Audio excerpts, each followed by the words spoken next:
ಶ್ರೀ ಗುರುಭ್ಯೋ ನಮಃ. ಹರಿ ಓಂ.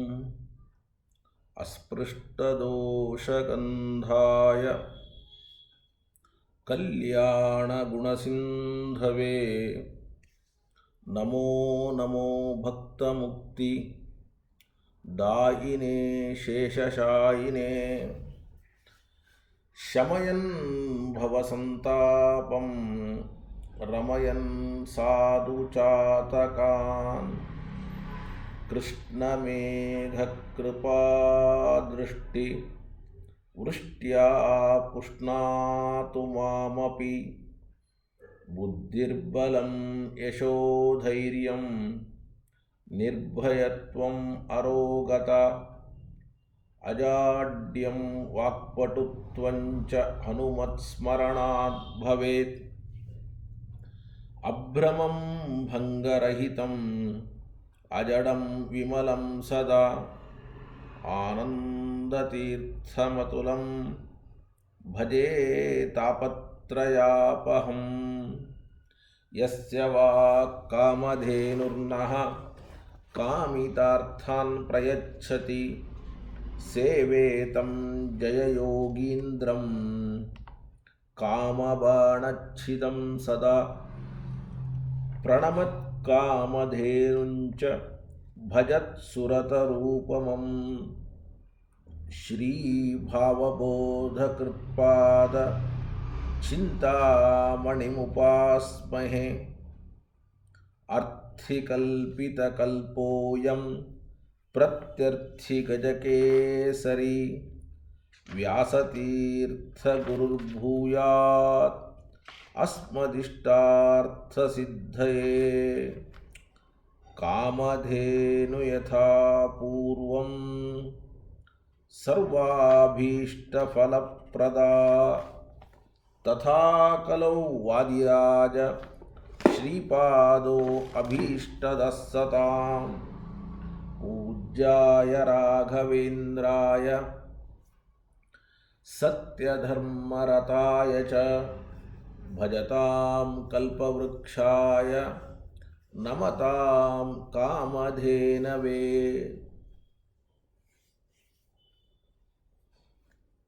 ಆಸೇತೋ ರಾತುಷಾರಾದ್ರೇಃ ಯೋ ದಿಶೋ ಜಿತವಾನ್ ಮುಹುಃ ಸತ್ಯಧ್ಯಾನಗುರುಪಾತು ಯತೀಂದ್ರೈರಪಿ ಪೂಜಿತಃ. ವೆಂಕಟೇಶಾದ್ರಿಮಾರಭ್ಯ ಸೇತುಂ ತೋತಾದ್ರಿಪೂರ್ವಕಾನ್ ಗತ್ವಾ ದಿಗ್ವಿಜಯೀ ಪಾತು ಸತ್ಯಾಭಿಜ್ಞಗುರುತ್ತಮಃ. ಸತ್ಯಾಭಿಜ್ಞಕರಾಬ್ಜೋತ್ಥಾನ್ ಪಂಚಾಶದ್ವರ್ಷಪೂಜಕಾನ್ ಸತ್ಯಪ್ರಮೋದತೀರ್ಥಾರ್ಯಾನ್ ನೌಮಿನ್ಯಾಯಸುಧಾರತಾನ್. ಆಪಾದಮೌಲಿಪರ್ಯಂತಂ ಗುರುಣಾಂ ಆಕೃತಿಂ ಸ್ಮರೇತ್ ತೇನ ವಿಘ್ನಾಃ ಪ್ರಣಶ್ಯಂತಿ ಸಿದ್ಧ್ಯಂತಿ ಚ ಮನೋರಥಾಃ. ಪೃಥ್ವೀಮಂಡಲಮಧ್ಯಸ್ಥಾಃ ಪೂರ್ಣಬೋಧಮತಾನುಗಾಃ ವೈಷ್ಣವಾಃ ವಿಷ್ಣುಹೃದಯಾಃ ತಾನ್ನಮಸ್ತೆ ಗುರುನ್ ಮಮ. ಶುಭಾನ್ ಧ್ಯಾಯಂತಿ ಯೇ ಕಾಮಾನ್ ಗುರುದೇವ ಪ್ರಸಾದಜಾನ್ ಇತರಾನ್ ಆತ್ಮಪಾಪೋತ್ಥಾನ್ ತೇಷಾಂ ವಿದ್ಯಾ ಫಲಿಷ್ಯತಿ. ಸೃಷ್ಟಿಸ್ಥಿತ್ಯಪ್ಯಯೇಹ ನಿಯತಿದೃಶಿತಮೋ ಬಂಧಮೋಕ್ಷಾಶ್ಚ ಯಸ್ಮಾತ್ ಅಸ್ಯ ಶ್ರೀ ಬ್ರಹ್ಮರುದ್ರ ಪ್ರಭೃತಿ ಸುರನರದ್ವೀಷಶತ್ರುತ್ಮಕಸ್ಯ ವಿಷ್ಣೋರ್ವ್ಯಸ್ತಾಸ್ತಮಸ್ತಾಃ ಸಕಲಗುಣನಿಧಿಃ ಸರ್ವದೋಷವ್ಯಪೇತಃ. ಪೂರ್ಣಾನಂದೋ ವ್ಯಯೋ ಯೋ ಗುರುರಪಿ ಪರಮಃ ಚಿಂತಯೇತಂ ಮಹಾಂತಂ.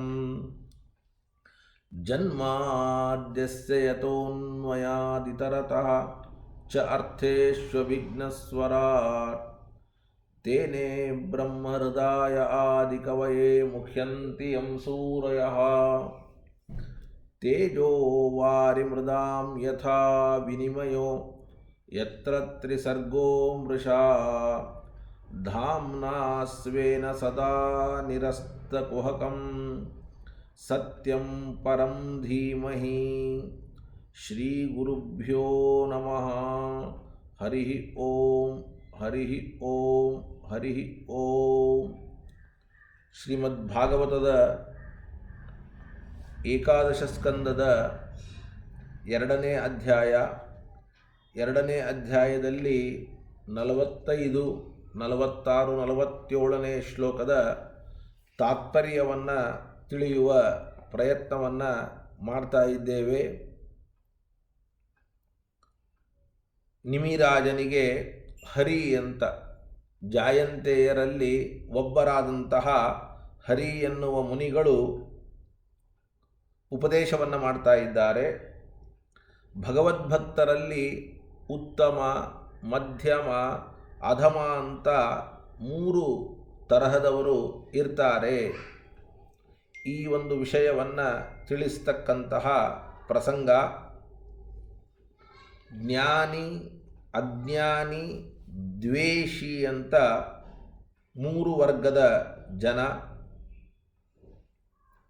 ಈ 3 ಜನರಿಗೂ ಕೂಡ ಭಗವಂತನಿಂದಲೇ ಜ್ಞಾನ, ಭಗವಂತನಿಂದಲೇ ಅಜ್ಞಾನ, ಭಗವಂತನಿಂದಲೇ ದ್ವೇಷ ಅನ್ನುವುದು ಉಂಟಾಗ್ತದೆ. ಅದರಂತೆ ಪ್ರೀತಿ, ಅನುಕಂಪೆ ಹಾಗೂ ಅನಾದರ. ದ್ವೇಷವನ್ನು ಮಾಡುವವರಲ್ಲಿ ಅನಾದರ, ಅಜ್ಞಾನವುಳ್ಳವರಲ್ಲಿ ಅನುಕಂಪೆ, ಜ್ಞಾನವುಳ್ಳವರಲ್ಲಿ ಪ್ರೀತಿ. ಇದೆಲ್ಲವೂ ಕೂಡ ಪರಮಾತ್ಮನಿಂದಲೇ. ಯಾಕೆ ಅಂದರೆ ಎಲ್ಲರೂ ಕೂಡ ಪರಮಾತ್ಮನ ವಶದಲ್ಲಿ ಇರ್ತಾರೆ. ನಾವೆಲ್ಲರೂ ಪರಮಾತ್ಮನ ವಶದಲ್ಲಿದ್ದೇವೆ, ನಮ್ಮ ಎಲ್ಲ ಆಗುಹೋಗುಗಳು ಕೂಡ ಪರಮಾತ್ಮನ ವಶದಲ್ಲಿ ಅಂತ ತಿಳಿದು ಅದರಂತೆ ಯಾರು ನಡೆದುಕೊಳ್ತಾರೋ ಅವರು ಉತ್ತಮ ಭಕ್ತರು, ಅವರು ತತ್ವಾಭಿಮಾನಿ ದೇವತೆಗಳೇ ಅವರು. ಇನ್ನು ಋಷಿಗಂಧರ್ವರಿದ್ದಾರೆ, ಅವರು ಮಧ್ಯಮ ಭಕ್ತರು. ಅಂತಹ ಮಧ್ಯಮ ಭಕ್ತರಾದಂತಹ ಋಷಿಗಂಧರ್ವರು ಭಗವಂತನಲ್ಲಿ ಮತ್ತು ಅವನ ಭಕ್ತರಲ್ಲಿ ಪ್ರೀತಿಯನ್ನು, ಸ್ನೇಹವನ್ನು, ಅಜ್ಞಾನಿಗಳಲ್ಲಿ ದಯೆಯನ್ನು, ದ್ವೇಷಿಗಳಲ್ಲಿ ಅನಾದರ ಭಾವವನ್ನು ಹೊಂದಿರ್ತಾರೆ. ಆದರೆ ಅಪರೋಕ್ಷ ಜ್ಞಾನದಕ್ಕಿಂತ ಪೂರ್ವದಲ್ಲಿ ಎಲ್ಲ ವರ್ಗದ ಜನರು ಕೂಡ ಉತ್ತಮರಾಗಿರ್ಬೋದು, ಮಧ್ಯಮರಾಗಿರ್ಬೋದು, ಅಧಮರಾಗಿರ್ಬೋದು, ಎಲ್ಲರೂ ಕೂಡ ನಾವು ಭಗವಂತನ ಅಧೀನ, ಭಗವಂತನ ಪ್ರೇರಣೆಗೆ ಒಳಪಟ್ಟವರು ಅನ್ನುವುದನ್ನು ಸರ್ವಥಾ ತಿಳಿದಿರೋದಿಲ್ಲ. ಇನ್ನು 3ನೇದಾಗಿ ತಾಮಸರಾದ ಅಧಮ ಭಕ್ತರು. ಅವರು ಅಧಮ ಭಕ್ತರಾಗಿದ್ದಾರೆ, ಪ್ರತಿಮೆಯಲ್ಲಿ ಮಾತ್ರ ಪರಮಾತ್ಮನನ್ನು ಪೂಜೆ ಮಾಡ್ತಾರೆ. ಭಗವದ್ಭಕ್ತರಲ್ಲಿ ಅವರು ಪೂಜೆಯನ್ನು ಮಾಡೋದಿಲ್ಲ. ಭಕ್ತರಲ್ಲಿ ಭಕ್ತಿಯ ತಾರತಮ್ಯವನ್ನು ಕೂಡ ಅವರು ತಿಳಿಯೋದಿಲ್ಲ. ಇನ್ನು ವಿಶೇಷವಾಗಿ ದ್ವೇಷಿಗಳಲ್ಲಿ ಅನಾದರವನ್ನು ಕೂಡ ತಿಳಿಯೋದಿಲ್ಲ. ಇದು ಭಾಗವತದ ಮೂಲ ಶ್ಲೋಕಕ್ಕೆ ಅಭಿಪ್ರಾಯ, ಸ್ಥೂಲವಾದ ಅಭಿಪ್ರಾಯ. ಈಗಾಗಲೇ ಆಚಾರ್ಯರ ಭಾಷ್ಯದ ಕೆಲವು ಭಾಗವನ್ನು, ತಾತ್ಪರ್ಯದ ಕೆಲವು ಭಾಗವನ್ನು ತಿಳಿದಿದ್ದೇವೆ. ಆತ್ಮ ಅಂತ ಶಬ್ದ ಇದೆ ಇಲ್ಲಿ. ಸರ್ವಭೂತೇಷು ಯಪ್ಪಶ್ಯೇ ಭಗವದ್ಭಾವಂ ಆತ್ಮನಃ ಅಂತ. ಆ ಆತ್ಮಶಬ್ದದಿಂದ ಕರೆಸಿಕೊಳ್ಳುವಂತಹ ಎಲ್ಲ ಚೇತನರಲ್ಲಿ ಉತ್ತಮನಾದ ವ್ಯಕ್ತಿ ಅಂದರೆ ಅವನು ಭಗವಂತನೊಬ್ಬ, ನಾರಾಯಣನೊಬ್ಬನೇ. ಯಾಕೆ ಅಂತಂದರೆ ಅವನೊಬ್ಬನೇ ಗುಣಪೂರ್ಣ. ಆತ್ಮ ಅಂದರೂ ಒಂದೇ, ನಾರಾಯಣ ಅಂತಂದರೂ ಒಂದೇ, ಗುಣಪೂರ್ಣ ಅಂತಂದರೂ ಒಂದೇ. ಎಲ್ಲ ಶಬ್ದಕ್ಕೂ ಕೂಡ ಒಂದೇ ಅರ್ಥ. ಆತ್ಮಶಬ್ದದಿಂದ ಭಗವಂತನನ್ನೇ ಕರೆಯೋದೇ ಹೊರತಾಗಿ ಭಗವಂತನನ್ನು ಬಿಟ್ಟು ಬೇರೆಯವರನ್ನು ಮುಖ್ಯವಾಗಿ ಆತ್ಮಶಬ್ದದಿಂದ ಕರೆಯೋದಿಲ್ಲ. ರಮಾ ಬ್ರಹ್ಮಾದಿಗಳಲ್ಲಿ ಯಾರೊಬ್ಬರನ್ನೂ ಕೂಡ ಮುಖ್ಯವಾಗಿ ಆತ್ಮಶಬ್ದದಿಂದ ನಾವು ಕರೆಯೋದಿಲ್ಲ. ಆ ಭಗವಂತನೇ ಅವರೆಲ್ಲರಲ್ಲಿ ನಿಯಾಮಕನಾಗಿದ್ದಾನೆ. ಎಲ್ಲರೂ ಕೂಡ ಅವನ ವಶದಲ್ಲಿ ಇದ್ದಾರೆ. ಇನ್ನು ಭಗವದ್ಭಾವಂ ಆತ್ಮನಃ ಅಂತಿದೆ. ಆ ಭಗವದ್ಭಾವ ಅಂದರೆ ಏನರ್ಥ ಅಂದರೆ ಭಗವಂತ ಎಲ್ಲರಲ್ಲಿಯೂ ಕೂಡ ನಿಯಾಮಕನಾಗಿ ಇದ್ದಾನೆ ಮತ್ತು ಭಗವಂತನ ಲಕ್ಷಣವಾದ ಪೂರ್ಣಗುಣತ್ವ. ಆತ್ಮ ಎಂದರೆ ನಾರಾಯಣ, ಭಗವದ್ಭಾವ ಎಂದರೆ ಅದಕ್ಕೆ ಇನ್ನೊಂದು ಅರ್ಥ ಇದೆ. ಏನರ್ಥ? ಆ ಭಗವಂತನೇ ಮೂರು ತರಹದ ಚೇತನರಲ್ಲಿ ಇದ್ದು ಆಯಾ ಭಾವ, ಉತ್ತಮನಿಗೆ ಏನು ಸ್ವಭಾವ, ಮಧ್ಯಮನಿಗೆ ಏನು ಸ್ವಭಾವ, ಅಧಮನಿಗೆ ಏನು ಸ್ವಭಾವ, ಆ ಸ್ವಭಾವವನ್ನು ಉಂಟು ಮಾಡ್ತಾನೆ. ಜ್ಞಾನಿಗಳಲ್ಲಿ ಇದ್ದು ಜ್ಞಾನಾದಿ ಗುಣಗಳನ್ನು, ಅಜ್ಞಾನಿಗಳಲ್ಲಿ ಇದ್ದು ಅಜ್ಞಾನವನ್ನು, ದ್ವೇಷಿಗಳಲ್ಲಿದ್ದು ದ್ವೇಷವನ್ನು ಉಂಟು ಮಾಡ್ತಾನೆ. ಭಗವಂತನಿಂದ ಪ್ರೇರಿತರಾಗಿಯೇ ರಮಾ ಬ್ರಹ್ಮಾದಿ ಚೇತನರು ಕೂಡ ಭಕ್ತರಲ್ಲಿ ಭಕ್ತಿಯನ್ನು, ದ್ವೇಷಿಗಳಲ್ಲಿ ದ್ವೇಷವನ್ನು, ಅಜ್ಞಾನಿಗಳಲ್ಲಿ ಅಜ್ಞಾನವನ್ನು ಉಂಟು ಮಾಡ್ತಾರೆ ಅವರೆಲ್ಲ. ಪರಮಾತ್ಮನೂ ಮಾಡ್ತಾನೆ, ಬ್ರಹ್ಮಾದಿಗಳೂ ಮಾಡ್ತಾರೆ. ಪರಮಾತ್ಮ ಸ್ವತಂತ್ರವಾಗಿ ಮಾಡ್ತಾನೆ, ರಮಾ ಬ್ರಹ್ಮಾದಿಗಳು ಭಗವಂತನ ಪ್ರೇರಣೆಯಿಂದ ಮಾಡ್ತಾರೆ. ಅಂತೂ ತತ್ವಾಭಿಮಾನಿ ದೇವತೆಗಳು ಭಕ್ತರಲ್ಲಿ ಉತ್ತಮ ಭಕ್ತರು. ಇದನ್ನು ಈಗಾಗಲೇ ನಾವು ಕೇಳಿದ್ದೇವೆ. ಇದಕ್ಕೆ ಸಂಬಂಧಪಟ್ಟ ಇನ್ನೂ ಕೆಲವು ವಿಚಾರಗಳನ್ನು ಶ್ರೀಮದ್ ಆಚಾರ್ಯರು ತಾತ್ಪರ್ಯದಲ್ಲಿ ಮುಂದುವರಿಸಿ ನಮಗೆ ಹೇಳ್ತಾರೆ. ಭಗವಂತ ಲೋಕವಿಲಕ್ಷಣ, ಸರ್ವೋತ್ತಮನಾದರೂ ಸರ್ವವ್ಯಾಪಿಯಾದರೂ ಕೇವಲ ಅವನು ಕ್ಷೀರಸಾಗರದಲ್ಲಿ ಇರ್ತಾನೆ ಅಂತ ಯಾರು ತಿಳಿತಾರೋ ಅವರು ಮಧ್ಯಮ ಭಕ್ತರು ಹಾಗೆ ತಿಳಿತಾರಂತೆ. ಅವನಲ್ಲಿ ಪ್ರೇಮ, ಅವನ ಭಕ್ತರಲ್ಲಿ ಸ್ನೇಹ, ಅವನ ಬಗ್ಗೆ ಯಾರಿಗೆ ಅಜ್ಞಾನ ಇದೆಯೋ ಅವರಲ್ಲಿ, ಅವರು ಯೋಗ್ಯರಿರಲಿ ಅಯೋಗ್ಯರಿರಲಿ, ಅವರಲ್ಲಿ ಕೃಪೆ, ದಯೆ, ಪಾಪ ಏನು ಗೊತ್ತಿಲ್ಲಲ್ಲ ಅಂತ ಕೃಪೆ. ಅವನ ದ್ವೇಷಿಗಳಲ್ಲಿ ಉದಾಸೀನ ಭಾವ. ಏನು ಉದಾಸೀನ ಭಾವ ಅಂದರೆ ಅವರಿಗೆ ಯಾವ ಕಾಲದಲ್ಲಿಯೂ ಯಾವ ಉಪಕಾರವನ್ನು ಮಾಡದೇ ಇರುವುದು. ಹೀಗೆ ಮಧ್ಯಮ ಭಕ್ತರಿರ್ತಾರೆ, ಉತ್ತಮ ಭಕ್ತರು ಕೂಡ ಹೀಗೆ ಇರ್ತಾರೆ, ಹೆಚ್ಚು ವ್ಯತ್ಯಾಸ ಇಲ್ಲ. ಆದರೆ ಮಧ್ಯಮ ಭಕ್ತರಿಗೂ ಉತ್ತಮ ಭಕ್ತರಿಗೂ ವ್ಯತ್ಯಾಸ ಏನು ಅಂತಂದರೆ ಇಬ್ಬರೂ ಇದೇ ಸ್ವಭಾವದವರಾಗಿದ್ದರೂ ಕೂಡ ಈ ಸ್ವಭಾವ ಪರಮಾತ್ಮನ ಅಧೀನ ಅಂತ ಉತ್ತಮ ಭಕ್ತರು ತಿಳಿದಿರ್ತಾರೆ, ಮಧ್ಯಮ ಭಕ್ತರು ಅಧೀನ ಅಂತ ತಿಳಿದಿರುವುದಿಲ್ಲ. ನಮ್ಮಿಂದಲೇ ಅಂತ ಸ್ವಲ್ಪ ಅವರಿಗೆ ಸ್ವಾತಂತ್ರ್ಯ ಭ್ರಮ ಅಂತನ್ನತಕ್ಕಂಥದ್ದು ಇರ್ತದೆ. ಸರ್ವಾದಿಕಂ ಪೃಥಗ್ ವಿಷ್ಣುಂ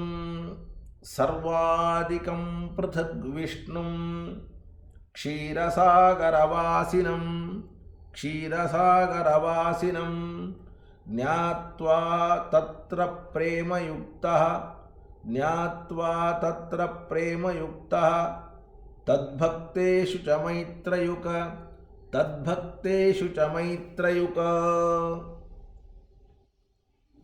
ಸರ್ವಾಧಿಕನಾದ ಪರಮಾತ್ಮ, ಸರ್ವೋತ್ತಮನಾದ ಪರಮಾತ್ಮ, ಅವನು ಎಲ್ಲ ಕಡೆಯಲ್ಲಿಯೂ ವ್ಯಾಪ್ತನಾಗಿದ್ದರೂ ಕೂಡ ಕ್ಷೀರಸಾಗರದಲ್ಲಿ ಇದ್ದಾನೆ ಅಂತ ಇಷ್ಟು ಮಾತ್ರ ತಿಳಿದು ಅವನಲ್ಲಿ ಭಕ್ತಿಯನ್ನು ಮಾಡ್ತಾರೆ. ಕೇವಲ ಅವನಲ್ಲಿ ಮಾತ್ರ ಅಲ್ಲ, ಅವನ ಭಕ್ತರಲ್ಲಿಯೂ ಕೂಡ ಭಕ್ತಿಯನ್ನು ಮಾಡ್ತಾರೆ.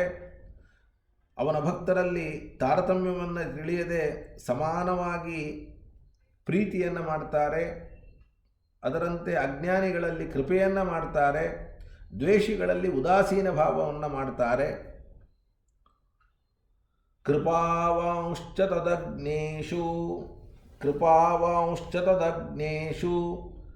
ತದ್ವೇಷಿಣಾಂ ಉಪೇಕ್ಷಕಃ ತದ್ವಶತ್ವಂ ನ ಜಾನಾತಿ ಸರ್ವಸ್ಯ ಜಗತೋಪಿತು ತಮ್ಮಾಹುಃ ಮಧ್ಯಮಂ ಭಕ್ತಂ. ಈ ಎಲ್ಲ ಮಾತುಗಳಿಂದ ಮಧ್ಯಮ ಭಕ್ತ ಅಂತ ಯಾರು ಅಂತ ಆಚಾರ್ಯರು ತಿಳಿಸಿಕೊಡ್ತಾ ಇದ್ದಾರೆ. ಇಷ್ಟೆಲ್ಲ ಇವನಿಗೆ ಗೊತ್ತಿದ್ದರೂ ಕೂಡ ನಾನು ಇದನ್ನೆಲ್ಲವನ್ನೂ ಕೂಡ ಪರಮಾತ್ಮನ ವಶದಿಂದ ತಿಳಿದಿದ್ದೇನೆ ಅಥವಾ ಪರಮಾತ್ಮನ ವಶದಿಂದ ಮಾಡ್ತೇನೆ ಅಂತನ್ನುವಂತಹ ಕಲ್ಪನೆ ಇರೋದಿಲ್ಲ. ಇಂತಹ ಋಷಿಗಳನ್ನು, ಗಂಧರ್ವರನ್ನು ಅಪರೋಕ್ಷ ಜ್ಞಾನದಕ್ಕಿಂತ ಪೂರ್ವದಲ್ಲಿ ಇದ್ದವರು ಅವರು ಮಧ್ಯಮ ಭಕ್ತರು ಎನ್ನುವುದಾಗಿ ಕರೆಸಿಕೊಳ್ತಾರೆ. ಮಧ್ಯಮ ಭಕ್ತರ ಲಕ್ಷಣವನ್ನು ಹೇಳಿ ಈಗ ಅಧಮ ಭಕ್ತರ ಲಕ್ಷಣವನ್ನು ಹೇಳ್ತಾ ಇದ್ದಾರೆ. ಅರ್ಚಾಯಾಮೇವ ಸಂಸ್ಥಿತಂ.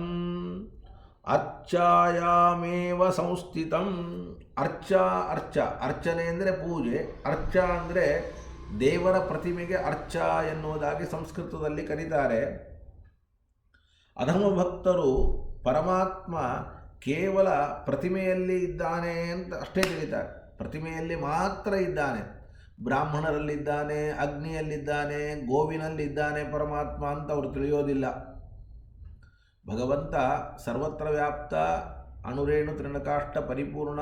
ಹಾಗಿದ್ದರೂ ಕೂಡ ಅಧಮ ಭಕ್ತರು ಕೇವಲ ಪ್ರತಿಮೆಯಲ್ಲಿದ್ದಾನೆ ಅಂತ ಮಾತ್ರ ತಿಳಿತಾರೆ. ಅರ್ಚಾಯಾಮೇವ ಸಂಸ್ಥಿತಂ ವಿಷ್ಣುಂ ಜ್ಞಾತ್ವಾ. ಪ್ರತಿಮೆಯಲ್ಲಿ ಮಾತ್ರ ವಿಷ್ಣು ಇದ್ದಾನೆ ಅಂತ ತಿಳಿದು ತದನ್ಯತ್ರ ನೈವ ಜಾನಾತಿ ಯಃ ಪುಮಾನ್. ಆ ಪ್ರತಿಮೆಯನ್ನು ಬಿಟ್ಟು ಬೇರೆ ಕಡೆ ದೇವರಿದ್ದಾನೆ ಅಂತ ಯಾರು ತಿಳಿಯೋದಿಲ್ಲವೋ ಅವರು ಅಧಮ ಭಕ್ತರು. ಅಷ್ಟು ಮಾತ್ರ ಅಲ್ಲ, ಭಕ್ತರಲ್ಲಿ, ವಿಷ್ಣು ಭಕ್ತರಲ್ಲಿ ಏನು ತಾರತಮ್ಯ, ದೇವತೆಗಳಲ್ಲಿ ತಾರತಮ್ಯ, ಭಕ್ತರಲ್ಲಿ ತಾರತಮ್ಯ, ಇದನ್ನು ತಿಳಿದಿರೋದಿಲ್ಲವೋ ಅಥವಾ ಒಪ್ಪುವುದಿಲ್ಲವೋ ಅಂಥವರು ಕೂಡ ಅಧಮ ಭಕ್ತರು. ತಾರತಮ್ಯಂಚ ತದ್ಭಕ್ತೆ ನ ಜಾನಾತಿ ಕಥಂಚನ. ತಾರತಮ್ಯಂಚ ತದ್ಭಕ್ತೆ ನ ಜಾನಾತಿ ಕಥಂಚನ. ಅವಜಾನಂಶ್ಚ ತದ್ಭಕ್ತಾನ್ ಆತ್ಮನೋ ಭಕ್ತಿದರ್ಪಿತಃ. ಅಷ್ಟೇ ಅಲ್ಲದೆ ಇವರು ಅಧಮ ಭಕ್ತರು ನಿಜವಾಗಲೂ ಕೂಡ. ಆದರೆ ನಾವೇ ಉತ್ತಮ ಭಕ್ತರು ಅನ್ನುವಂತಹ ಒಂದು ಅಹಂಕಾರ, ಆ ಅಹಂಕಾರದಿಂದ ಬೇರೆ ಭಕ್ತರನ್ನು ಅವಮಾನವನ್ನು ಕೂಡ ಮಾಡ್ತಾರೆ.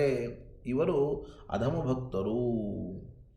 ಅಧಮ ಭಕ್ತರೇ, ಆದರೆ ತಾವೇ ಉತ್ತಮ ಭಕ್ತರು ಅಂತ ತಿಳಿದುಕೊಂಡು ಬೇರೆ ಭಕ್ತರನ್ನು ನೋಡಿ ಅಹಂಕಾರದಿಂದ ಅವಮಾನವನ್ನು ಮಾಡುವವರು ಅಧಮ ಭಕ್ತರು ಅಥವಾ ತಾಮಸರು ಅಂತ ಕರೆಸಿಕೊಳ್ಳುತ್ತಾರೆ. ಅಧಮರಲ್ಲಿ ಮಧ್ಯಮರು, ಅಧಮ ಮಧ್ಯಮ, ಅಧಮ ಉತ್ತಮ ಅಂತ ಅಧಮರಲ್ಲೇ 3 ಜನರನ್ನು ಮಾಡಬೇಕು ನಾವು. ಅಧಮ ಮಧ್ಯಮ, ಅಧಮ ಉತ್ತಮ ಅಂತ. ಅಧಮರಲ್ಲಿ ಮಧ್ಯಮರಾದವರೇನಿದ್ದಾರೆ ಅವರು ದೇವತೆಗಳನ್ನು ಉದಾಸೀನ ಮಾಡುತ್ತಾರೆ. ಅಧಮರಲ್ಲಿ ಉತ್ತಮರಾದವರು ದೇವತೆಗಳನ್ನು ಉದಾಸನೆ ಮಾಡೋದಿಲ್ಲ, ಆದರೆ ಸ್ಮರಣೆ ಮಾಡೋದಿಲ್ಲ. ಹೀಗೆ 3 ತರಹದ ಅಧಮರೂ ಕೂಡ ಮಾನವರಲ್ಲಿ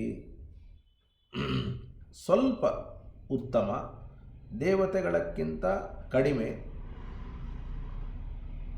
ಅವರು ಪರಮಾತ್ಮನನ್ನು ಏನಂತ ತಿಳಿತಾರೆ ಅಂತಂದರೆ, ದೇವತೆಗಳಲ್ಲಿ ಪರಮಾತ್ಮ ಸ್ವಲ್ಪ ಹೆಚ್ಚು ಅಂತ ಇಷ್ಟು ಮಾತ್ರ ತಿಳಿತಾರೆ. ಇಂತಹ ಅಧಮ ಭಕ್ತರು ಸ್ವರ್ಗ, ನರಕ, ತಮಸ್ಸು ಅನ್ನುವ 3 ಫಲಗಳಿಗೆ ಅವರವರ ಕರ್ಮಕ್ಕೆ ಅನುಸಾರಿಗಾಗಿ ಭಾಗಿಗಳಾಗ್ತಾರೆ. ಉಪೇಕ್ಷಕೋಪಿ ವಾತೇಷು ನ ಸ್ಮರೇತ್ ಅಥವಾಪಿ ತಾನ್ ಮಾನುಷೇಷು ಯಥಾ ಕಶ್ಚಿತ್ ಕಿಂಚಿದುಚ್ಚ ಪ್ರದರ್ಶತೆ ಏವಮೇವೋಚ್ಯತಾಂ ವಿಷ್ಣೋಃ. ಇದರ ಅರ್ಥವನ್ನು ತಿಳಿದಿದ್ದೇವೆ. ಏವಮೇವೋಚ್ಯತಾಂ ವಿಷ್ಣೋಃ ಅಲ್ಪಾಂ ಪಶ್ಯತಿ ಚಾನ್ಯತಃ ತೇ ತು ಭಕ್ತಾಧಮಾ ಪ್ರೋಕ್ತಾಃ ಸ್ವರ್ಗಾದಿಫಲಭೋಗಿನಃ.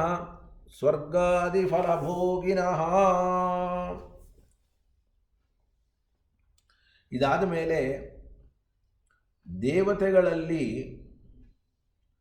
ಉಪೇಕ್ಷೆ ಮಾಡುವ ಅಧಮ ಭಕ್ತರಿಗೆ ವಿಷ್ಣು ಭಕ್ತಿಯಲ್ಲಿ ಅವರು ವಿಘ್ನವನ್ನು ಉಂಟು ಮಾಡ್ತಾ ಇದ್ದದ್ದರಿಂದ ಅಧೋಗತಿಗೆ ಅವರು ತೆರಳುತ್ತಾರೆ. ದೇವತೆಗಳನ್ನು ಅವಮಾನಿಸ್ತಾ ಇದ್ದದ್ದರಿಂದ ದೇವತೆಗಳು ವಿಷ್ಣುವಿನಲ್ಲಿಯೂ ಇವರ ಕೈಯಿಂದ ದ್ವೇಷ ಮಾಡಿಸ್ತಾರೆ. ಇನ್ನು ಯಾಕೆಂದರೆ ದೇವತೆಗಳನ್ನು ಪೂಜೆ ಮಾಡಿದರೆ ದೇವತೆಗಳು ತಮ್ಮಷ್ಟಕ್ಕೆ ತಾವೇ ಭಗವಂತನಲ್ಲಿ ಇವರಿಗೆ ಭಕ್ತಿಯನ್ನು ಮಾಡುವುದಕ್ಕೆ ಪ್ರಚೋದನೆ ಮಾಡ್ತಾರೆ. ಆದ್ದರಿಂದ ದೇವತೆಗಳು ದೇವರಲ್ಲಿ ಭಕ್ತಿಯನ್ನು ಹುಟ್ಟಿಸುವುದಕ್ಕೆ ನಮಗೆ ಪ್ರಚೋದನೆ ಮಾಡ್ತಾರೆ. ಅಂತಹ ದೇವತೆಗಳನ್ನು ಪೂಜೆ ಮಾಡಲಿಲ್ಲ ಅಂದರೆ, ಅಂತಹ ದೇವತೆಗಳನ್ನು ಅವಮಾನ ಮಾಡಿದರೆ ನಮಗೆ ವಿಷ್ಣುವಿನಲ್ಲಿ ಭಕ್ತಿ ಬರೋದಿಲ್ಲ. ಅದಕ್ಕೆ ದೇವತೆಗಳನ್ನು ಅವಮಾನಿಸಬಾರದು. ನೋಡಿ, ತೈರ್ವಿಘ್ನಿತ ಅಧೋ ಯಾಂತಿ. ದೇವತೆಗಳಿಂದ ಉಪೇಕ್ಷೆ ಮಾಡುವಂತಹ ಅಧಮ ಭಕ್ತರು ಅವರು ಅಂಧಂತಮಸ್ಸಿಗೆ ಹೋಗ್ತಾರೆ. ತದ್ಭಕ್ತಾನಾಂ ಉಪೇಕ್ಷಕಃ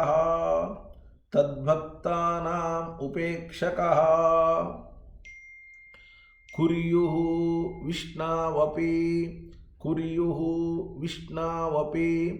ದ್ವೇಷಂ ದೇವಾದೇವಾವಮಾನಿನಃ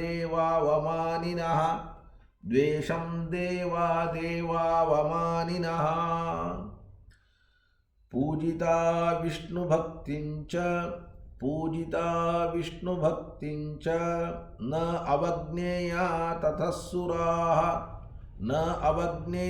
ತತಃಸುರಾಃ. ಆದ್ದರಿಂದ ಯಾವತ್ತೂ ದೇವತೆಗಳನ್ನು ಅವಮಾನ ಮಾಡಬಾರದು. ಉಪೇಕ್ಷಕೇಷು ದೇವಾನಾಂ ಭಕ್ತಿನಾಶಂ ಸ್ವಯಂ ಹರಿಃ. ಉಪೇಕ್ಷಕೇಷು ದೇವಾನಾಂ ನ ಅವಜ್ಞೇಯ ತತಃಸುರಾಃ. ಆದ್ದರಿಂದ ದೇವತೆಗಳಿಗೆ ಈ ಸಾಮರ್ಥ್ಯ ಹೇಗೆ ಅಂತ ಕೇಳಿದರೆ, ಯಾವ ಸಾಮರ್ಥ್ಯ ದೇವತೆಗಳಿಗೆ? ದೇವತೆಗಳನ್ನು ಅವಮಾನ ಮಾಡಿದರೆ ದೇವತೆಗಳು ಪರಮಾತ್ಮನಲ್ಲಿ ಭಕ್ತಿಯನ್ನು ಹುಟ್ಟಿಸಲ್ಲ. ದೇವತೆಗಳನ್ನು ಪೂಜೆ ಮಾಡಿದರೆ ದೇವತೆಗಳು ಪರಮಾತ್ಮನಲ್ಲಿ ಭಕ್ತಿಯನ್ನು ಹುಟ್ಟಿಸ್ತಾರೆ. ಈ ಸಾಮರ್ಥ್ಯ ಹೇಗೆ ಅಂತಂದರೆ, ದೇವತೆಗಳನ್ನು ಉಪೇಕ್ಷಿಸುವವರಲ್ಲಿ ಯಾರು ದೇವತೆಗಳನ್ನು ಉದಾಸೀನ ಮಾಡ್ತಾರೋ ಅಂಥವರಿಗೆ ಸಾಕ್ಷಾತ್ ಪರಮಾತ್ಮನೇ ಭಕ್ತಿಯ ನಾಶ ಮಾಡ್ತಾನೆ. ನೀನು ನನ್ನ ಪ್ರಿಯರಾದ ದೇವತೆಗಳಲ್ಲಿ ಭಕ್ತಿಯನ್ನು ಮಾಡ್ತಾ ಇಲ್ಲ, ಆದ್ದರಿಂದ ನಿನ್ನ ಭಕ್ತಿಯನ್ನು ನಾನು ಸ್ವೀಕಾರ ಮಾಡೋದಿಲ್ಲ ಅಂತ ಭಕ್ತಿಯನ್ನೇ ಬಿಟ್ಬಿಡ್ತಾನೆ. ಅವರಿಗೆ ಭಕ್ತಿಯನ್ನು ನಾಶ ಮಾಡ್ತಾನೆ. ಭಕ್ತಿ ನಾಶದಿಂದ ನಿತ್ಯ ಸಂಸಾರಿಗಳು ನಿತ್ಯ ಸಂಸಾರವನ್ನು ಹೊಂತಾರೆ. ದ್ವೇಷಿಗಳು ತಮಸ್ಸನ್ನು ಹೊಂತಾರೆ. ಆದ್ದರಿಂದ ಯಾವಾಗಲೂ ಕೂಡ ದೇವತೆಗಳು ಪೂಜಾರ್ಹರು, ದೇವತೆಗಳು ಪೂಜಾರ್ಹರು, ಪೂಜೆಗೆ ಯೋಗ್ಯರು, ಅವರನ್ನು ಪೂಜೆ ಮಾಡಲೇಬೇಕು. ಉಪೇಕ್ಷಕೇಷು ದೇವಾನಾಂ ಭಕ್ತಿನಾಶಂ ಸ್ವಯಂ ಹರಿಃ. ಉಪೇಕ್ಷಕೇಷು ದೇವಾನಾಂ ಭಕ್ತಿನಾಶಂ ಸ್ವಯಂ ಹರಿಃ. ಕರೋತಿ ತೇನ ವಿಭ್ರಷ್ಟಾಃ, ಕರೋತಿ ತೇನ ವಿಭ್ರಷ್ಟಾಃ. ಸಂಸರಂತಿ ಪುನಃ ಪುನಃ, ಸಂಸರಂತಿ ಪುನಃ ಪುನಃ. ಅಧೋ ವಾ ಯಾಂತಿ ವಿದ್ವೇಷಾತ್, ಅಧೋ ವಾ ಯಾಂತಿ ವಿದ್ವೇಷಾತ್. ಪೂಜ್ಯ ದೇವ.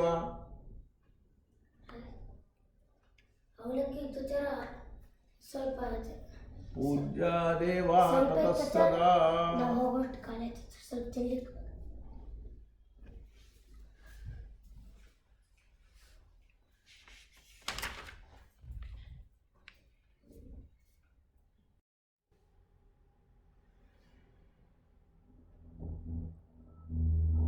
ದೇವ ವಿರೋಧಿಗಳಿಗೆ, ಯಾರು ದೇವತೆಗಳನ್ನು ವಿರೋಧ ಮಾಡ್ತಾರೆ ಅಂಥವರಿಗೆ ಪರಮಾತ್ಮನೇ ವಿರೋಧಿ ಆಗ್ತಾನೆ.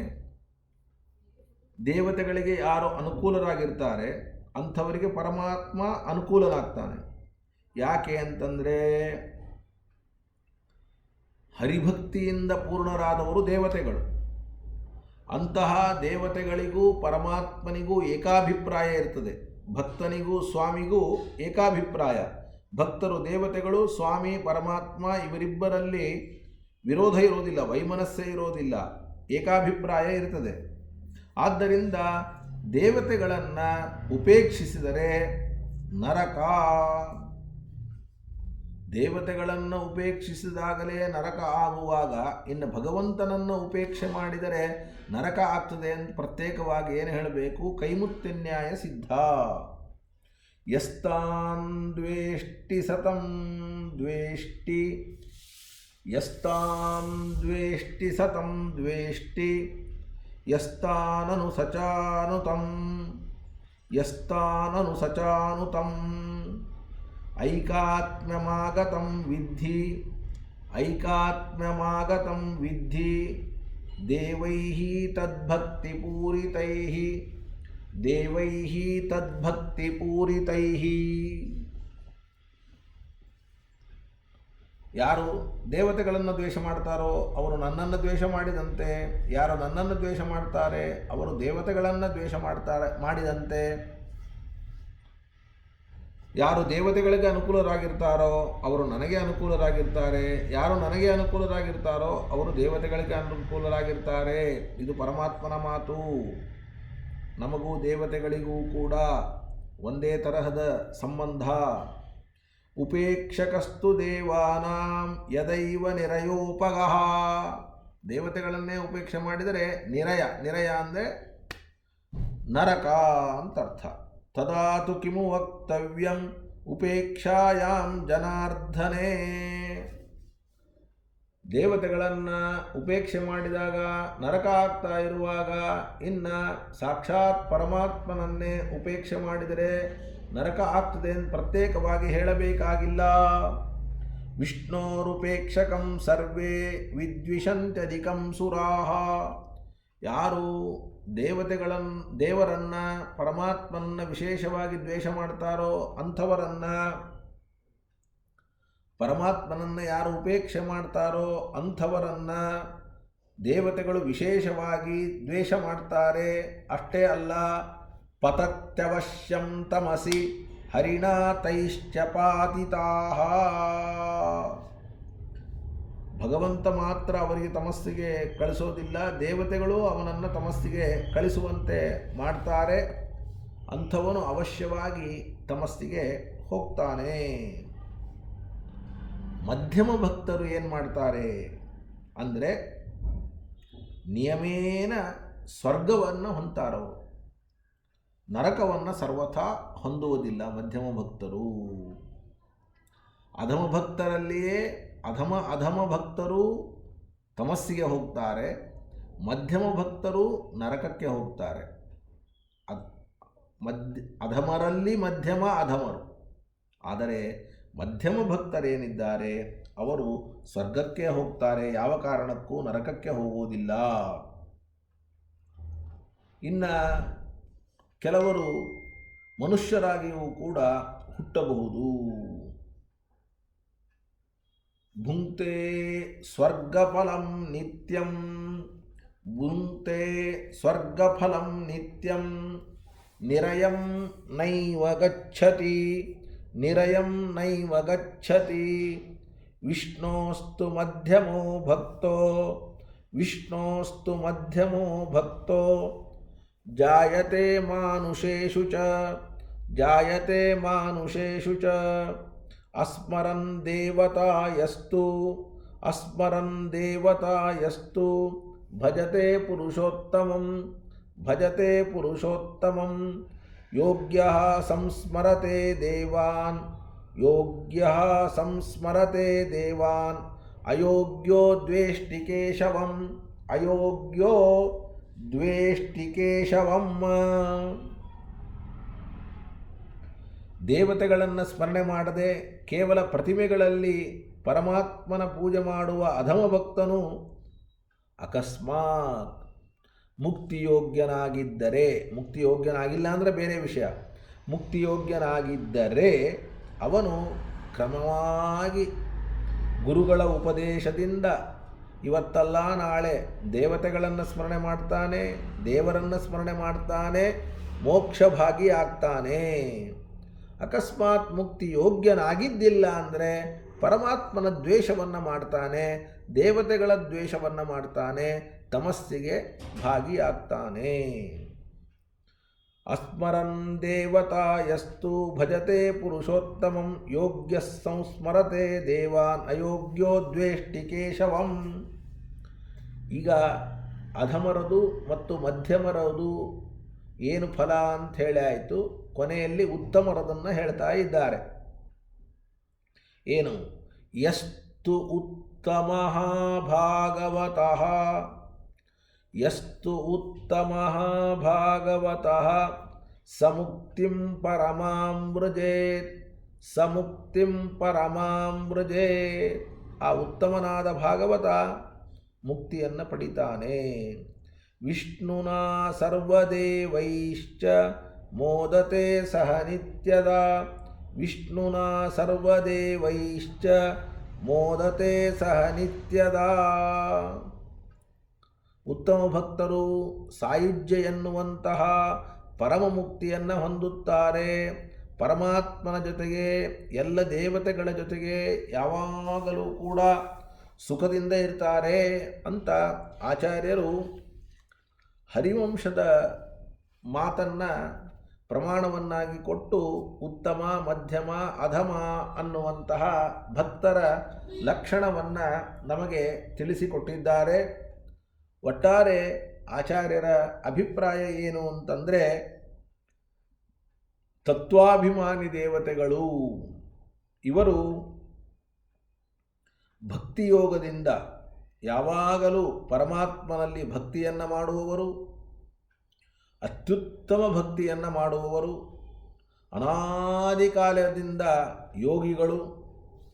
ಇವರು ಸಕಲ ಗುಣ ಪರಿಪೂರ್ಣನಾದ ದೋಷರೂಪನಾದ ಪರಮಾತ್ಮನನ್ನು ಸರ್ವಾಂತರ್ಯಾಮಿ ಅಂತ ತಿಳಿತಾರೆ. ಎಲ್ಲ ರಮಾಬ್ರಹ್ಮಾದಿ ದೇವತೆಗಳು ಕೂಡ ಅವನ ಅಧೀನರು ಅಂತ ತಿಳಿತಾರೆ. ಭಗವಂತನೇ ನಮಗೆ ಅವನಲ್ಲಿ ಭಕ್ತಿಯನ್ನು ಕೊಡ್ತಾನೆ, ಸ್ನೇಹವನ್ನು ಕೊಡ್ತಾನೆ. ಅದರಂತೆ ಭಕ್ತರಲ್ಲಿ ಸ್ನೇಹವನ್ನು ಮಾಡುವಂತೆ, ಅಜ್ಞಾನಿಗಳಲ್ಲಿ ದಯೆಯನ್ನು ಮಾಡುವಂತೆ, ದ್ವೇಷಿಗಳಲ್ಲಿ ದ್ವೇಷವನ್ನು ಹುಟ್ಟಿಸುವಂತೆ ನಮಗೆ ಮಾಡ್ತಾನೆ ಪರಮಾತ್ಮ ಅಂತ ತಿಳಿದು ಉತ್ತಮ ಭಕ್ತರು ಆರಾಧನೆಯನ್ನು ಮಾಡ್ತಾರೆ. ಆದ್ದರಿಂದ ಅವರಿಗೆ ಸಣ್ಣ ಪುಟ್ಟ ಫಲ ಅಲ್ಲ. ಯಾವ ಫಲ ಅಂತಂದರೆ ಸಾಯುಜ್ಯ ರೂಪವಾದ ಪರಮ ಮುಕ್ತಿ, ಸಾಯುಜ್ಯ ರೂಪವಾದ ಪರಮ ಮುಕ್ತಿ.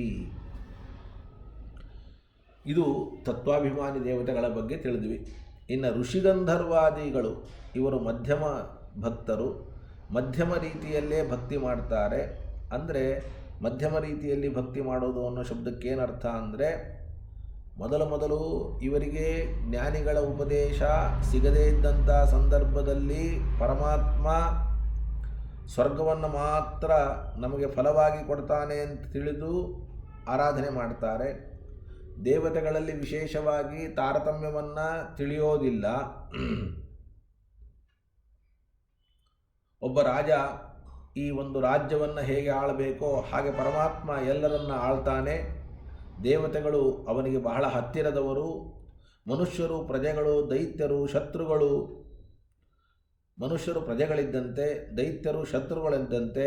ಆದ್ದರಿಂದ ನನಗೆ ದೇವತೆಗಳಲ್ಲಿ ಸ್ನೇಹ, ಮನುಷ್ಯರಲ್ಲಿ ನನ್ನ ಜೊತೆಗಿರುವವರು ಅನ್ನುವ ಅನುಕಂಪೆ, ದೈತ್ಯರಲ್ಲಿ ಪರಮಾತ್ಮನ ಶತ್ರುಗಳು ಅಂತ ದ್ವೇಷ ಭಾವ ಹೀಗೆ ಸ್ವಾಭಾವಿಕವಾಗಿ ಮೂಡುತ್ತದೆ. ಇದು ಮಧ್ಯಮ ಭಕ್ತಿ. ಇವರು ಮೋಕ್ಷಯೋಗ್ಯರಾಗಿದ್ದರೆ ಭಗವಂತ ಇವರನ್ನು ಇಂದಲ್ಲ ನಾಳೆ ಒಳ್ಳೆ ಕುಲದಲ್ಲಿ ಹುಟ್ಟಿಸಿ ಉಪದೇಶ ಕೊಡಿಸಿ ಜ್ಞಾನಯೋಗದಿಂದ ಮೋಕ್ಷ ಸಾಧನೆಯನ್ನು ಮಾಡಿಸ್ತಾರೆ. ಆದ್ದರಿಂದ ಇವರು ಸಾಧಿಯೋಗಿಗಳು. ಇವರಿಗೆ ಸಾಮೀಪ್ಯಾದಿ ಮೋಕ್ಷ, ಮೊದಲನೆಯವರಿಗೆ ಸಾಯುಜ್ಯ, ಅದು ಉತ್ತಮೋತ್ತಮ. ಎರಡನೆಯವರಿಗೆ ಸಾಮೀಪ್ಯ ಮೋಕ್ಷ. ಇನ್ನು ಮನುಷ್ಯೋತ್ತಮರು ಮೊದಲಿಗೆ ಜ್ಞಾನಿಗಳ ಉಪದೇಶ ಸಿಗದೇ ಇದ್ದಾಗ ಅಧಮ ರೀತಿಯ ಭಕ್ತಿಯನ್ನು ಮಾಡ್ತಾರೆ. ಅಧಮ ರೀತಿಯ ಭಕ್ತಿ ಅಂತಂದರೆ ಜಡವಾದ ಪ್ರತಿಮೆಗಳನ್ನು ಮಾತ್ರ ಪೂಜಿಸ್ತಾರೆ. ಛಲಪ್ರತಿಮೆಗಳಂತೆ ಇರುವಂತಹ ದೇವತೆಗಳನ್ನು ಆದರ ಮಾಡೋದಿಲ್ಲ. ಅವರಿಗೆ ದೇವತೆಗಳು ತತ್ವಾಭಿಮಾನಿಗಳು, ಬುದ್ಧಿ ಪ್ರೇರಕರು, ಗುರುಗಳು ಅನ್ನುವಂತಹ ಜ್ಞಾನ ಇರೋದಿಲ್ಲ. ಅವರ ಉಪಕಾರವನ್ನು ಕೂಡ ಸ್ಮರಣೆ ಮಾಡೋದಿಲ್ಲ. ಮುಕ್ತಿಯೋಗ್ಯರಾದದ್ದರಿಂದ ಹರಿ ಇವರನ್ನು ದೂರ ಮಾಡದೆ ಜ್ಞಾನಿಗಳ ಸಂಘವನ್ನು ಕೊಡಿಸ್ತಾನೆ. ಜ್ಞಾನಿಗಳ ಸಂಘವನ್ನು ಕೊಟ್ಟಾಗ ಕ್ರಮವಾಗಿ ಜ್ಞಾನಭಕ್ತಿಗಳನ್ನು ಸಂಪಾದನೆ ಮಾಡಿ ಕರ್ಮಯೋಗದಿಂದ ಭಗವಂತನನ್ನು ಆರಾಧನೆ ಮಾಡ್ತಾರೆ. ಆಮೇಲೆ ಇವರು ಕೂಡ ಸಾಮೀಪ್ಯ ಮೋಕ್ಷಕ್ಕೆ ಭಾಗಿಗಳಾಗ್ತಾರೆ. ಇವರು ಅಧಮ ಭಕ್ತರಲ್ಲಿ ಉತ್ತಮರು. ಅಧಮ ಭಕ್ತರಲ್ಲಿ ಉತ್ತಮರು. ಮತ್ತು ಅಧಮ ಭಕ್ತರಲ್ಲಿ ಮಧ್ಯಮರಿದ್ದಾರೆ, ಅಧಮ ಭಕ್ತರಲ್ಲಿ ಅಧಮರೂ ಇದ್ದಾರೆ. ಅಧಮ ಭಕ್ತರಲ್ಲಿ ಮಧ್ಯಮರು ಅಂದರೆ ಅವರು ರಾಜಸರು, ಅಧಮ ಭಕ್ತರಲ್ಲಿ ಅಧಮರು ಅಂದರೆ ತಾಮಸರು. ಆ ರಾಜಸ ಜೀವರು ಏನಿದ್ದಾರೆ ಅವರು ಅಧಮ ಭಕ್ತರಲ್ಲಿ ಮಧ್ಯಮರು. ಅವರು ಭಗವಂತನ ಬಗ್ಗೆ ಸ್ವಲ್ಪ ತಿಳಿದು ಭಕ್ತಿ ಮಾಡಿದರೂ ಕೂಡ ದೇವತೆಗಳನ್ನು ತಿರಸ್ಕಾರ ಮಾಡ್ತಾರೆ.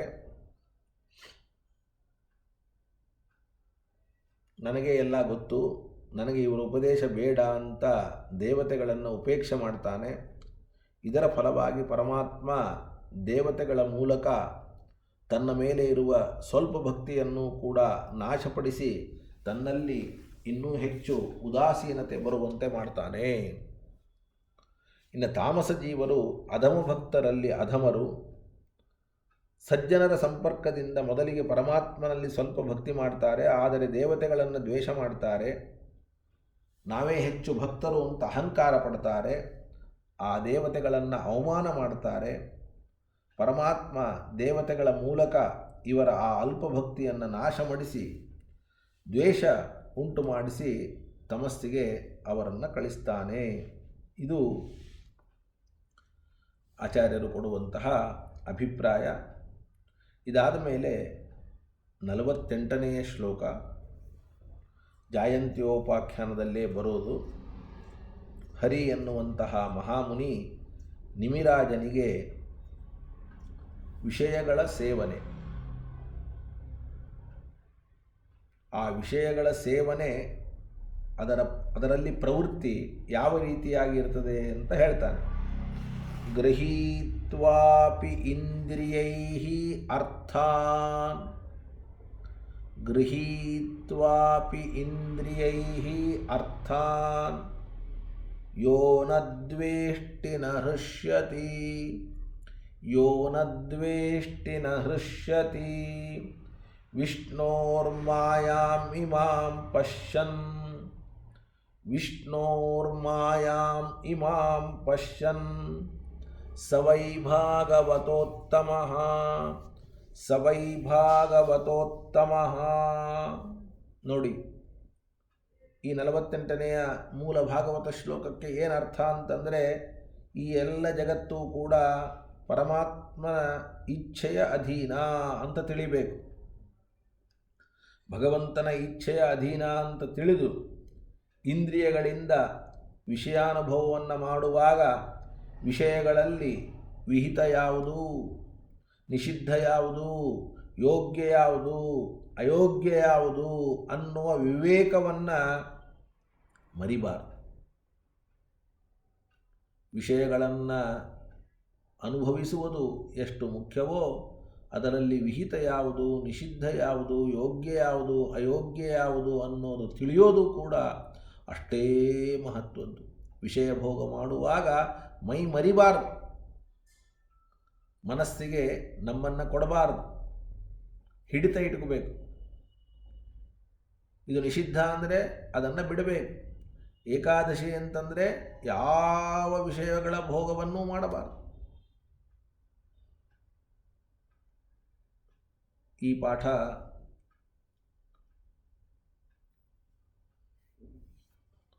ತ್ರಯೋದಶಿ ಅಥವಾ ಚತುರ್ದಶಿ ಇದೆ, ಆದರೆ ನಾನು ಏಕಾದಶಿಯೇ ಇದರ ಒಂದು ರಿಕಾರ್ಡನ್ನು ಮಾಡ್ತಾ ಇದ್ದೇನೆ. ಅಂಗಾರ ಯಾಕೆ ಹಚ್ಕೊಂಡಿದ್ದೇನೆ ಅಂತ ಕೇಳಬೇಡಿ. ಏಕಾದಶಿ ದಿವಸ ಸಮಯ ಇತ್ತು ಅಂತ ಏಕಾದಶಿನೇ ಈ ಪಾಠದ ರಿಕಾರ್ಡನ್ನು ಮಾಡ್ತಾ ಇದ್ದೇನೆ. ಏಕಾದಶಿಯ ದಿವಸ ಬಂತು ಅಂತಂದರೆ ಎಲ್ಲ ವಿಷಯಗಳ ಅನುಭವವೂ ಅಯೋಗ್ಯ, ಎಲ್ಲ ವಿಷಯಗಳ ಅನುಭವವೂ ನಿಷಿದ್ಧ ಅಂತ ತಿಳಿಬೇಕು. 14 ದಿವಸ ನಾವು ವಿಷಯಗಳ ಭೋಗಕ್ಕೆ ಇಡೀ ನಮ್ಮ ಸಮಯವನ್ನೇ ಮೀಸಲಿಟ್ಟಿರ್ತೇವೆ. ಒಂದು ದಿವಸ ಹರಿಯ ದಿವಸ ಏಕಾದಶಿ, ಅವತ್ತಾದರೂ ಕೂಡ ನಾವು ವಿಷಯ ಭೋಗ ಇದು ನಿಷಿದ್ಧ ಅಂತ ತಿಳಿಯಲಿಲ್ಲ ಅಂತಂದರೆ ಎಷ್ಟು ದೊಡ್ಡದಾದಂತಹ ಅಪರಾಧ ಆಗ್ತದೆ. ಅಕಸ್ಮಾತ್ ಯೋಗ್ಯ ಯಾವುದು, ಅಯೋಗ್ಯ ಯಾವುದು, ನಿಷಿದ್ಧ ಯಾವುದು, ವಿಹಿತ ಯಾವುದು ಅನ್ನೋದನ್ನು ಮರೆತು ರಾಗದ್ವೇಷಗಳನ್ನು ಮಾಡುವವನು ಅತಿಯಾದ ರಾಗ, ಅತಿಯಾದ ದ್ವೇಷ, ಇಂದ್ರಿಯಗಳಿಂದ ಸುಖ ದುಃಖಗಳನ್ನು ತಿಳಿದುಕೊಳ್ಳುವಾಗ ಅವು ಅವರ ಯೋಗ್ಯತೆಗೆ ಅನುಸಾರವಾಗಿ ಪರಮಾತ್ಮನಿಂದ ಆಗ್ತದೆ ಅಂತ ತಿಳಿದು ಯೋಗ್ಯತೆಗೆ ಅನನುಗುಣವಾಗಿ ಸಂತೋಷನೂ ಪಡೋದಿಲ್ಲ, ದುಃಖನೂ ಪಡೋದಿಲ್ಲ. ಹೀಗೆ ಇರುವವರು ಭಕ್ತರು ಉತ್ತಮರು ಅಂತ ಅನ್ನಿಸ್ತಾರೆ. ಅಂದರೆ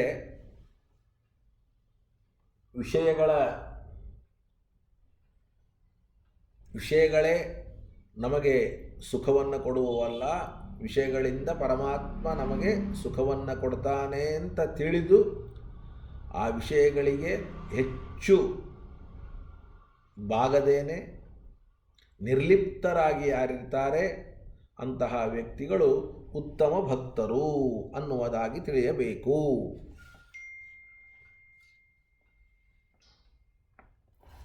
ಉತ್ತಮ ಭಕ್ತನು ಯಾವಾಗಲೂ ಕೂಡ ಭಗವಂತನಲ್ಲಿಯೇ ಮನಸ್ಸನ್ನು ಇಟ್ಟಿರ್ತಾನೆ. ಭಗವಂತನೆಯಲ್ಲಿಯೇ ಮನಸ್ಸನ್ನು ಇಟ್ಟಿದ್ದರಿಂದ ಇಂದ್ರಿಯಗಳಿಂದ ವಿಷಯ ಪದಾರ್ಥಗಳನ್ನು ಅನುಭವಿಸೋದೇ ಇಲ್ಲ. ಅನುಭವಿಸ್ತಾನೆ, ಅನುಭವಿಸಿದರೂ ಕೂಡ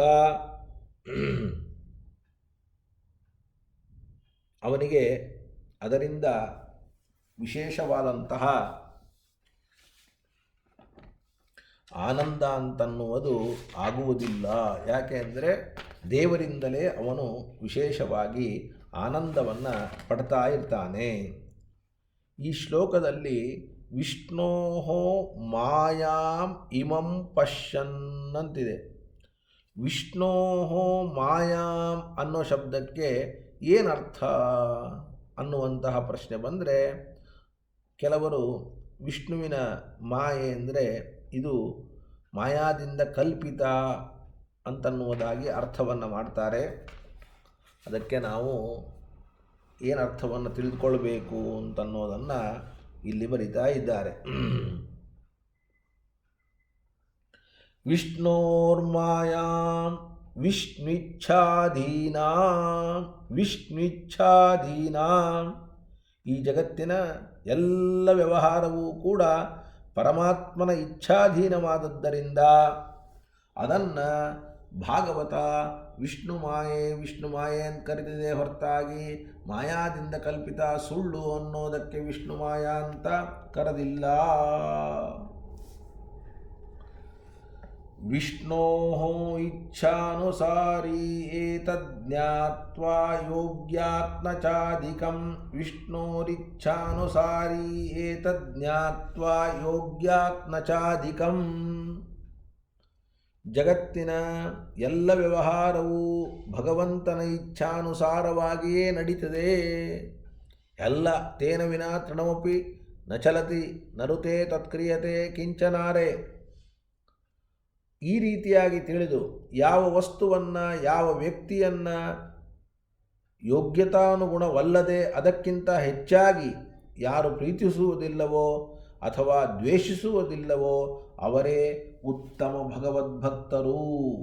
ಹರಿವಂಶ ಹೇಳ್ತದೆ, ಕಲ್ಪನೆ ಬಂತಲ್ಲ, ಉತ್ತಮ ಭಗವದ್ಭಕ್ತರು ಅಂತಂದರೆ ಎಲ್ಲ ವ್ಯವಹಾರವೂ ದೇವರ ಇಚ್ಛೆಗೆ ಅನುಸಾರವಾಗಿ ನಡೀತದೆ. ಅವರ ಯೋಗ್ಯತೆಗೆ ತಕ್ಕಂತೆ ಯೋಗ್ಯತೆಯನ್ನು ಮೀರದೆ ಯಾರು ಹೆಚ್ಚಾಗಿ ಪ್ರೀತಿಸುವುದಿಲ್ಲವೋ ಯಾರು ಹೆಚ್ಚಾಗಿ ದ್ವೇಷಿಸುವುದಿಲ್ಲವೋ ಅವರು ಉತ್ತಮ ಭಗವದ್ಭಕ್ತರು. ನೋಡಿ, ವಿಷ್ಣೋರಿಚ್ಛಾನುಸಾರೀ ಏತಜ್ಞಾತ್ವಾ ಯೋಗ್ಯಾನ್ನ ಚಾಧಿಕಂ ಹೃಷ್ಯತಿ ದ್ವೇಷ್ಟಿ ವಾ ಯಸ್ತು ಸ ವೈ ಭಾಗವತೋತ್ತಮಃ ಇತಿ ಚ.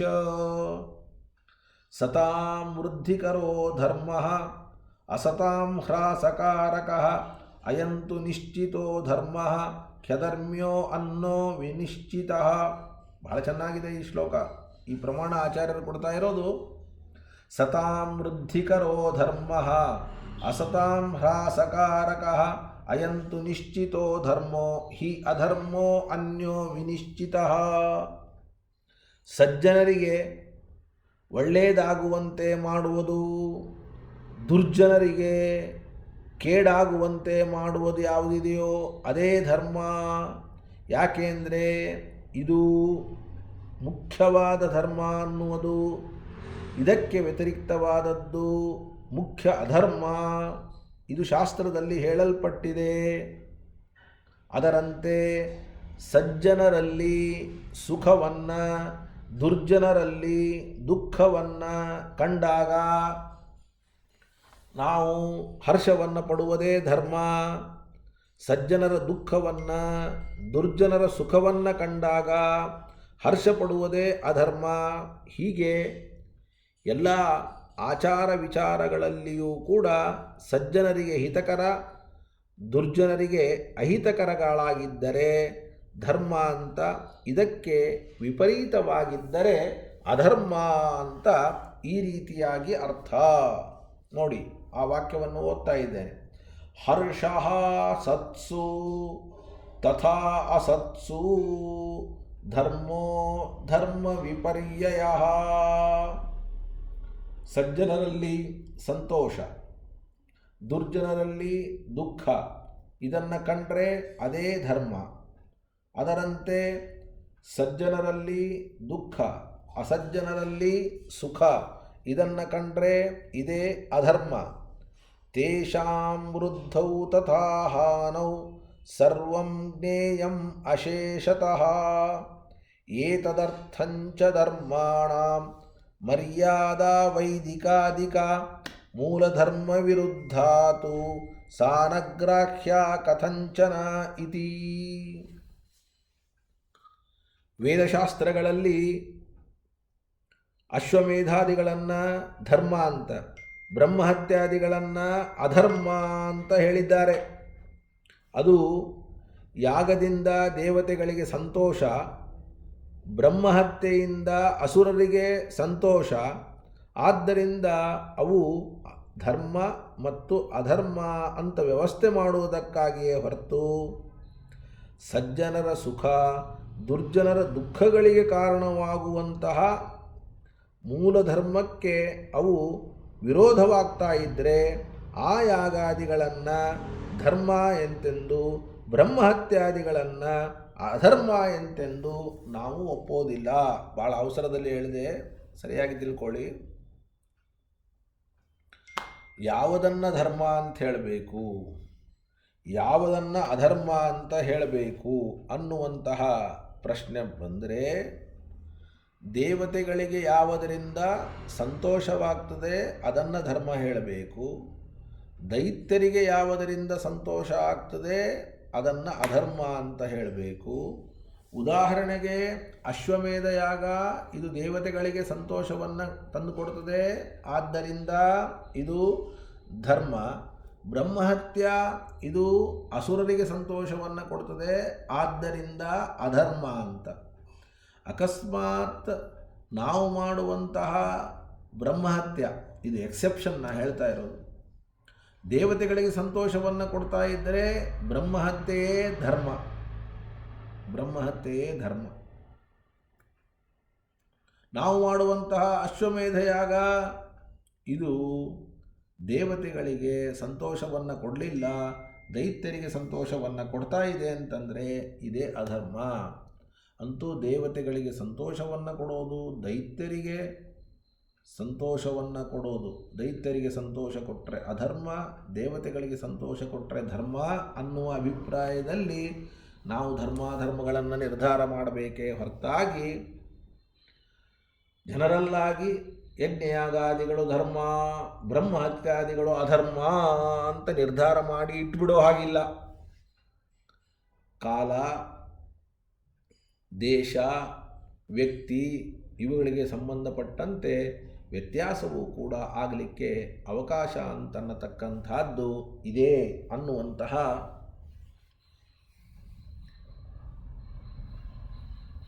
ಮಾತನ್ನು ತಿಳಿಸ್ತಾರೆ. ಆದ್ದರಿಂದ ನಾವು ವಿಶೇಷವಾಗಿ ಭಗವಂತನ ಅವನಿಗೆ ಪ್ರಿಯವಾದದ್ದು, ಭಗವಂತನಿಗೆ ಪ್ರಿಯವಾದದ್ದು ಧರ್ಮ, ಅವನಿಗೆ ಅಪ್ರಿಯವಾದದ್ದು ಅಧರ್ಮ ಎನ್ನುವುದಾಗಿ ತಿಳಿಯಬೇಕು ಅಂತ 48ನೇ ಶ್ಲೋಕದ ತಾತ್ಪರ್ಯವನ್ನು ಮುಗಿಸಿ ಅನಂತರದಲ್ಲಿ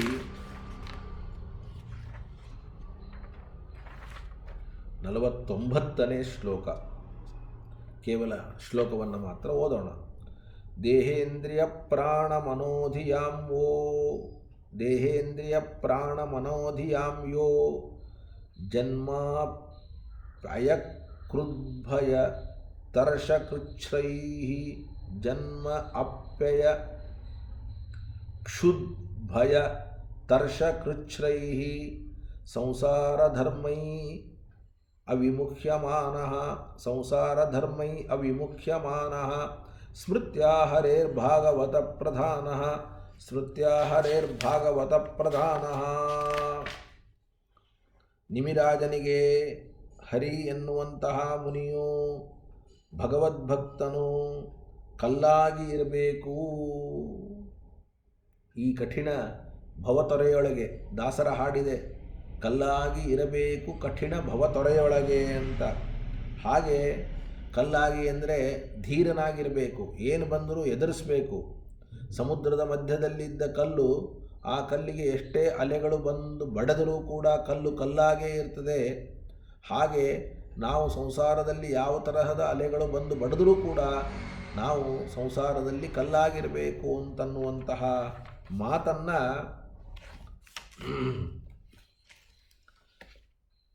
ನಿಮಿರಾಜನಿಗೆ ಹರಿಮಹಾಮುನಿ ಹೇಳ್ತಾ ಇದ್ದಾನೆ. ಇದರ ಒಂದು ಅಭಿಪ್ರಾಯವನ್ನು ವಿಸ್ತಾರವಾಗಿ ಮುಂದೆ ತಿಳಿಯೋಣ ಅಂತ ಹೇಳ್ತಾ, ಇವತ್ತು ಭಾನುವಾರ ಚತುರ್ದಶಿ, ಮುಂದಿನ ಶನಿವಾರ ಮತ್ತು ಭಾನುವಾರವೂ ಕೂಡ ಆನ್ಲೈನಲ್ಲೇ ಪಾಠ ಆಗ್ತದೆ. ಶನಿವಾರ ಭಾನುವಾರ ನಾನು ಬಹುಶಃ ಬೆಂಗಳೂರಿನಲ್ಲಿ ಇರಲಿಕ್ಕಿಲ್ಲ, ಆದ್ದರಿಂದ ಮುಂದಿನ ಶನಿವಾರದ ಸರ್ವಮೂಲ ಪಾಠವನ್ನು ಕೂಡ ಆನ್ಲೈನಲ್ಲಿ ಶ್ರವಣ ಮಾಡೋಣ ಅಂತ ಹೇಳ್ತಾ ಇವತ್ತಿನ ಈ ಪಾಠವನ್ನು ಮುಕ್ತಾಯವನ್ನು ಮಾಡೋಣ. ಇವತ್ತು ವಿಶೇಷವಾಗಿ ಸತ್ಯ ಸಂತುಷ್ಟ ತೀರ್ಥ ಶ್ರೀಪಾದಂಗಳವರ ಒಂದು ಪೂರ್ವಾರಾಧನಾ ಮಹೋತ್ಸವ. ಸತ್ಯ ಸಂತುಷ್ಟ ತೀರ್ಥ ಶ್ರೀಪಾದಂಗಳವರು ಸತ್ಯನಾಮಕ ಪರಮಾತ್ಮನಿಂದಲೇ ತುಷ್ಟಿಯನ್ನು ಪಡೆದವರು. ಸತ್ಯನಾಮಕ ಪರಮಾತ್ಮನಿಂದಲೇ. ಅವರ ಮೂಲ ವೃಂದಾವನ ಮೈಸೂರಿನಲ್ಲಿದೆ. ಗೂಳಿ ಆಚಾರ್ಯರು ಅಂತ ಅವರನ್ನು ಕರೀತಾರೆ. ವಾಕ್ಯಾರ್ಥದಲ್ಲಿ ಗೂಳಿಯಂತೆ ಮುನ್ನುಗ್ತಾ ಇದ್ದರು ಅನ್ನೋದಕ್ಕೆ ಅವರಿಗೆ ಗೂಳಿಯಂತನ್ನುವಂತಹ ಉಪನಾಮ ಬಂದಿದೆ. ಮಹಾರಾಜನಿಗೆ ವಿಶೇಷವಾಗಿ ಅನುಗ್ರಹವನ್ನು ಮಾಡಿದವರು ಸತ್ಯ ಸಂಕಲ್ಪತೀರ್ಥ ಶ್ರೀಪಾದಂಗಳವರ ಶಿಷ್ಯರು. ಅಂತಹ ಮಹಾನುಭಾವರಾದ ಸತ್ಯನಾಮಕ ಪರಮಾತ್ಮನಿಂದಲೇ ಸಂತೋಷವನ್ನು ಪಡೆಯುವ ಸತ್ಯ ಸಂತುಷ್ಟ ತೀರ್ಥರು ನಮಗೂ ಕೂಡ ಆ ಸಂತುಷ್ಟಿಯನ್ನು ಭಗವಂತನ ಚಿಂತನೆಯಿಂದ ಕೊಡಲಿ ಅಂತ ಹೇಳ್ತಾ ಶ್ರೀಕೃಷ್ಣಾರ್ಪಣಮಸ್ತು. ಸಮರ್ಪ್ಯ ಕೃತ್ಯಾನಿ ಕೃತೀಕೃತಾನಿ ವ್ಯಾಸಾಯ ಭೂಮ್ನೆ ಸುಕೃತಾನಿ ತಾವತ ಕರಿಷ್ಯಮಾಣಾನಿ ಚ ತಸ್ಯ ಪೂಜಾಂ ಸಂಕಲ್ಪಯಾಮಾಸ ಸಶುದ್ಧಬುದ್ಧಿಃ. ಬ್ರಹ್ಮಾರ್ಪಣಂ ಬ್ರಹ್ಮಹವಿ ಬ್ರಹ್ಮಾಗ್ನೋ ಬ್ರಹ್ಮಣಾಹುತಂ ಬ್ರಹ್ಮೈವ ತೇನ ಗಂತವ್ಯಂ ಬ್ರಹ್ಮಕರ್ಮ ಸಮಾಧಿನ ನಾಹಂ ಕರ್ತಾ ಹರಿಕರ್ತಾ ತತ್ಪೂಜಾ ಕರ್ಮ ಚಾಖಿಲಂ ತಥಾಪಿ ಮತ್ಕೃತಾ ಪೂಜಾ ತತ್ಪ್ರಸಾದೇನ ನಾನ್ಯಥಾ. ತದ್ಭಕ್ತಿಸ್ತತ್ಫಲಂ ಮಖ್ಯಂ ತತ್ಪ್ರಸಾದ ಪುನಃ ಪುನಃ ಕರ್ಮನ್ಯಾಸೋ ಹರಾವೇವಂ ವಿಷ್ಣೋಸ್ತೃಪ್ತಿಕರಃ ಸದಾ. ಶುಭಾನ್ ಧ್ಯಾಯಂತಿ ಏಕಾಮಾನ್ ಗುರುದೇವ ಪ್ರಸಾದಜಾನ್ ಇತರಾನ್ ಆತ್ಮಪಾಪೋತ್ಥಾನ್ ತೇಷಾಂ ವಿದ್ಯಾ ಫಲಿಷ್ಯತಿ. ಹರಯೇ ನಮಃ ಹರಯೇ ನಮಃ ಹರಯೇ ನಮಃ. ಶ್ರೀಕೃಷ್ಣಾರ್ಪಣಮಸ್ತು.